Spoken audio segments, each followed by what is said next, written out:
రక్షకి, ఓం cream Bhishma శక్తికి, ఓం cream హరణ శక్తికి, ఓం cream మానవ రక్షకి నరభక్షకి ఆవాహయామి ఆవాహయామి. రక్షకి, నీకోసం నరబలి సిద్ధంగా ఉంది.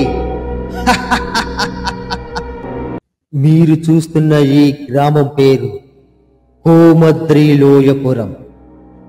ఈ గ్రామంలో ప్రజలందరూ వ్యవసాయం చేసుకుంటూ, మరికొంతమంది సముద్రంలో చేపలు పట్టుకుంటూ జీవనం సాగిస్తూ ఉండేవారు. ఇలా ప్రశాంతంగా కనిపిస్తూ ఉన్న ఈ కోమద్రిలోయపురంలో ప్రతి అమావాస్య రోజున ఒక భయంకరమైన సంఘటనలు జరుగుతూనే ఉంటాయి.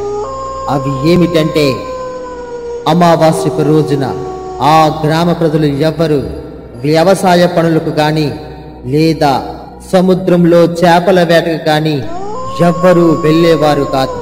తమ తమ ఇళ్లలోనే ఉంటూ ఉండేవారు. ఊరు అంతా నిశ్శబ్దంగా నిర్మానుషంగా ఉండేది. ఊర్లో ఎక్కడ చూసినా గ్రద్దల అరుపులతో పాటు కొన్ని నక్కల అరుపులు దూరంగా వినిపిస్తూ ఉండేవి. ఆ శబ్దాలకి ఊర్లో పెదందరూ చాలా భయపడి తమ తమ ఇళ్లల్లో ఉండేవారు. సరిగ్గా రాత్రి 10 గంటల సమయానికి ఆ ఊరిలో కొంతమంది ఒక చెక్క బొమ్మని ఆడిపై పడుకోబెట్టి శవయాత్ర జరుపుకుంటూ ఊరు అంతా తిరుగుతూ ఉండేవారు. అలా రాత్రి 12 గంటల వరకు ఊరు అంతా తిప్పిన తర్వాత ఆ చెక్క బొమ్మని ఊరి చివరన ఉన్న ఒక పెద్ద మర్రి చెట్టు కింద పెట్టి అక్కడి నుంచి వెళ్ళిపోయేవారు.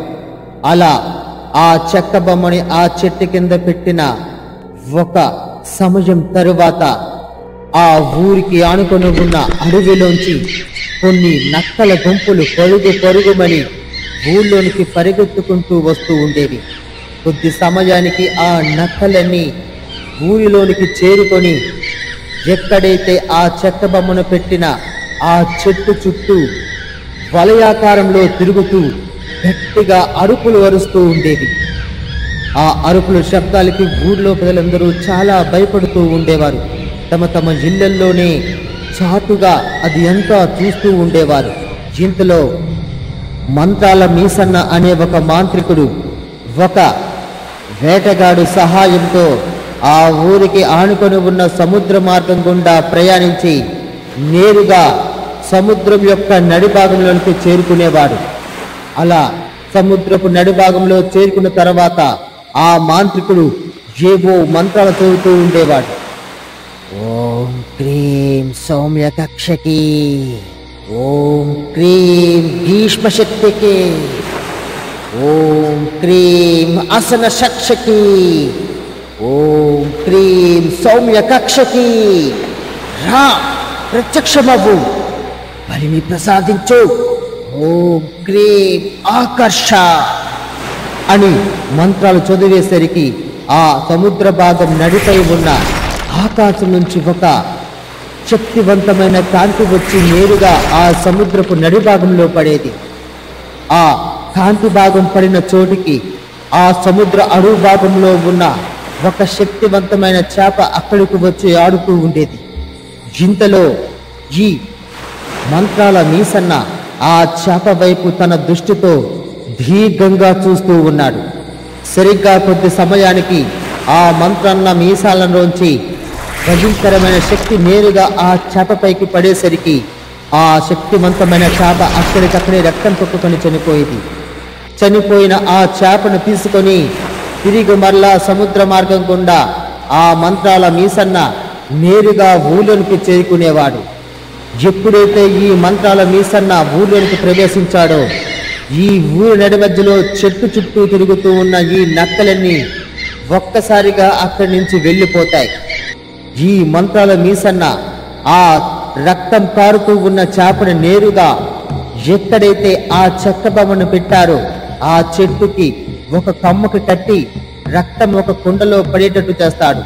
ఆ కుండలో ఆ చెక్క బొమ్మను పెట్టి ఏవో క్షుద్ర పూజలు చేసి అక్కడి నుంచి వెళ్ళిపోతాడు.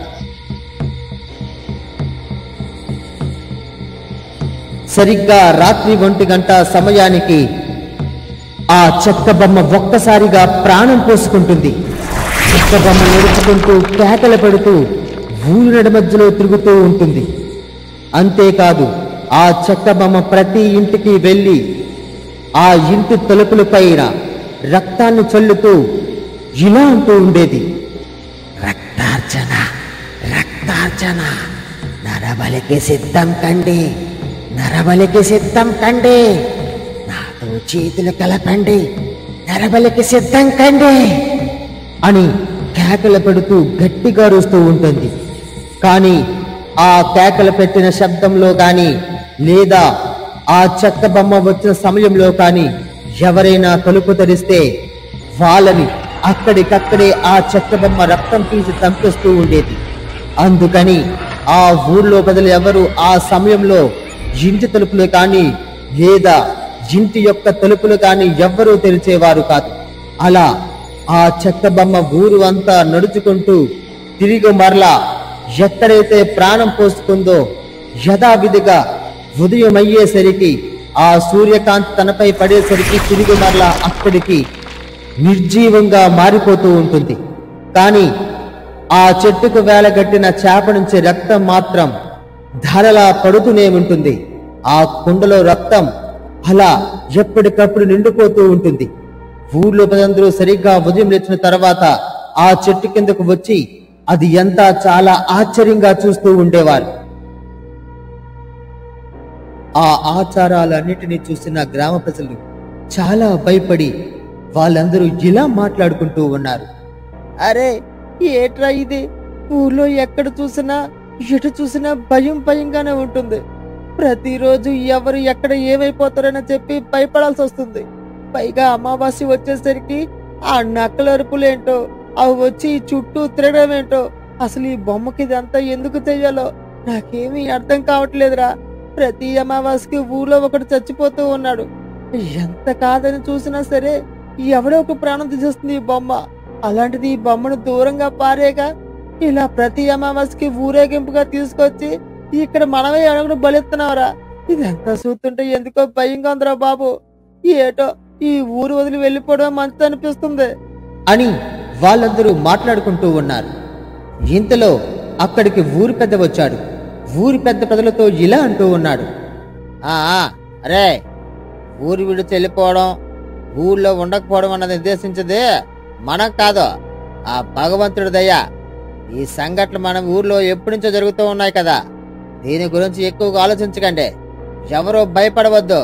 ఇంకా కొద్ది కాలం మనం ఇలాంటి కష్టాలు అనుభవించవలసిందే. అలాగని ఎవరన్నా ఊరు విడిచి వెళ్ళిపోతే వాళ్ళకి ప్రాణాలే ప్రమాదం.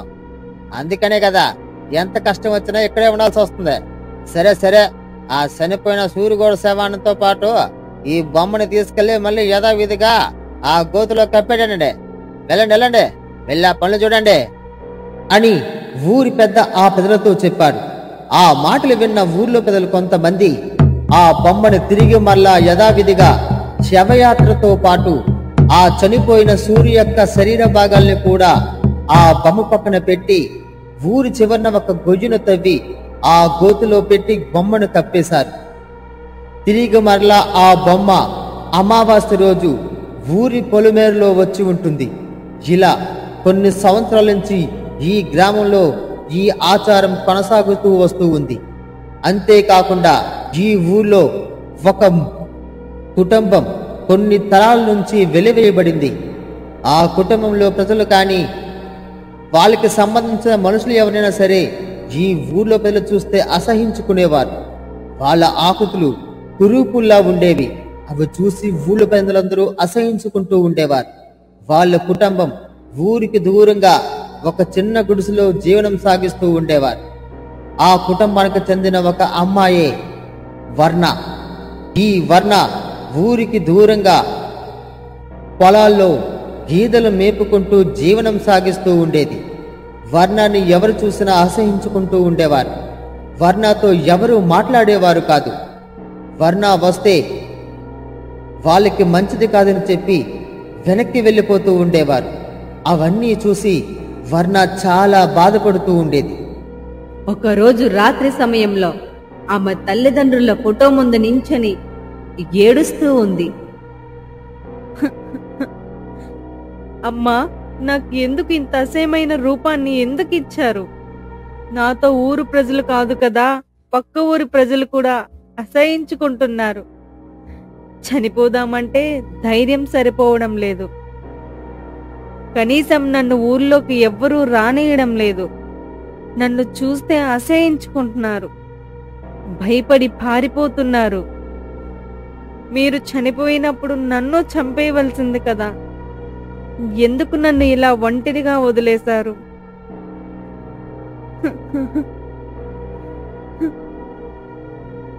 అని ఏడుస్తూ ఉండేది వర్ణ.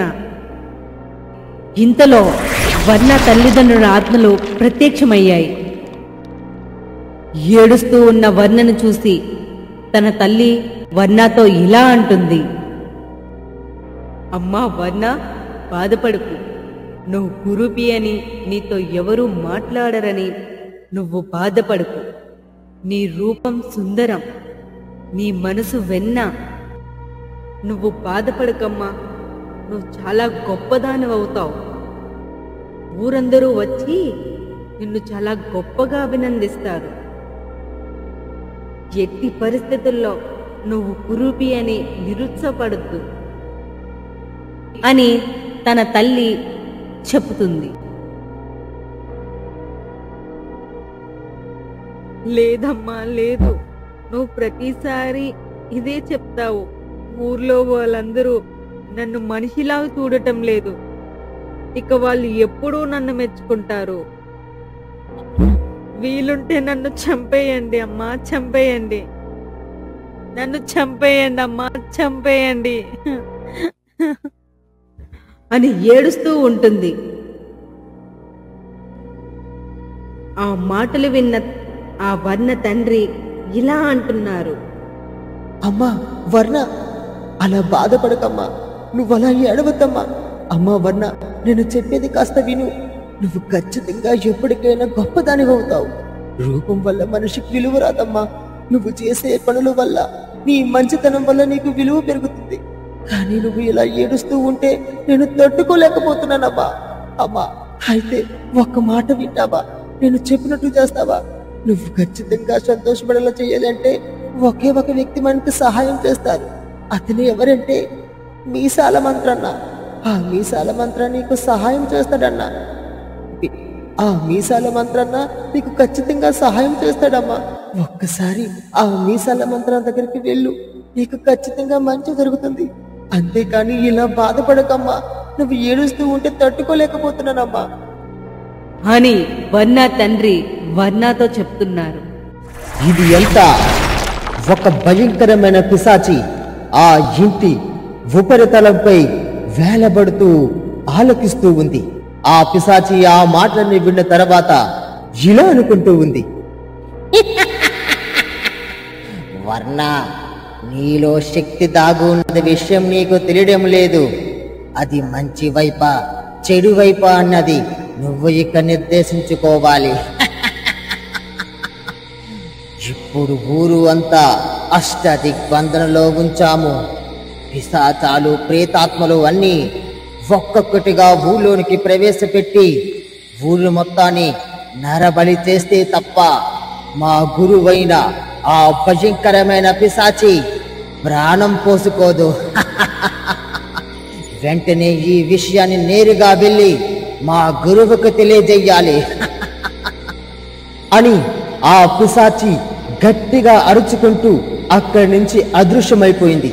ఇదిలా ఉండగా ఎక్కడైతే ఆ భయంకరమైన చెక్క బొమ్మని భూమిలో పాతిపెట్టారో ఆ ప్రదేశానికి అదే రోజు రాత్రి సరిగ్గా 1 గంట సమయానికి అక్కడికి ఈ మీసాల మంత్రయ్య చేరుకొని ఆ యొక్క సమాధిపై కూర్చొని ఏవో పూజలు చేస్తూ ఉన్నాడు. ఆ మీసాల మంత్రయ్యతో పాటు ఒక అనుచరుడు కూడా అతని వెంట వస్తూ ఉంటాడు. అతను ఈ మీసాల మంత్రయ్యని ఇలా అడుగుతూ ఉన్నాడు. అయ్యా మీసాల మంత్రయ్య, నువ్వు ఉంటే మాకు అండగా ధైర్యంగా ఉంటది. కానీ ఈ ఊళ్ళో ప్రతి అమావాస్యకి ఇంత భయంకరమైన సంఘటనలు ఎందుకు జరుగుతున్నాయో అసలు అర్థం కావట్లేదు. ఎక్కడ చూసినా నక్కల అరుపులు, భయంకరమైన పిశాచాలు, నేనుగాక మొన్న ఆ రంగాన్ని గాని చంపేసింది ఈ చెక్క బొమ్మ. మళ్ళీ అమావాస్యకి ఇది తిరిగి రావడం ఏంటో, ఆ నక్కలు రావడం ఏంటో, ఇదంతా నాకు భయంగా ఉంది మీసాల మంత్రయ్య. ఏదో ఒక ఉపాయం చేసి ఈ ఊర్లో ఇటువంటి జరగకుండా ఏదో ఒకటి చెయ్యొచ్చు కదా మీసాల మంత్రయ్య. నిన్నే మాట్లాడు మంత్రయ్య అని ఆ వ్యక్తి ఈ మీసాల మంత్రయ్యని అడగగా, మీసాల మంత్రయ్య మాత్రం పూజలో నిమగ్నమైపోయి మంత్రాలు చదువుతూ రక్తార్చన చేస్తూ ఉన్నాడు. ఇంతలో ఒక్కసారిగా ఈ మీసాల మంత్రయ్య ఇలా అంటూ ఉన్నాడు, సమయం వచ్చున్నప్పుడు నీకు అన్ని నిక్షిప్తంగా చెబుతాను.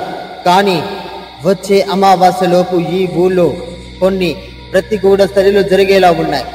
భయంకరమైన పిశాచాలు అన్నీ ప్రాణం పోసుకోవడానికి సిద్ధంగా ఉంటున్నాయి. అంతేకాదు, ఇప్పటికి ఎన్నో భయంకరమైన పిశాచాలు ఈ ఊళ్ళని తాకడానికి చాలా ప్రయత్నం చేస్తూ ఉన్నాయి. కానీ నా మంత్రోచ్చారణ వల్ల అవన్నీ ఇప్పటికి దూరంగా వెళ్తూ ఉన్నాయి.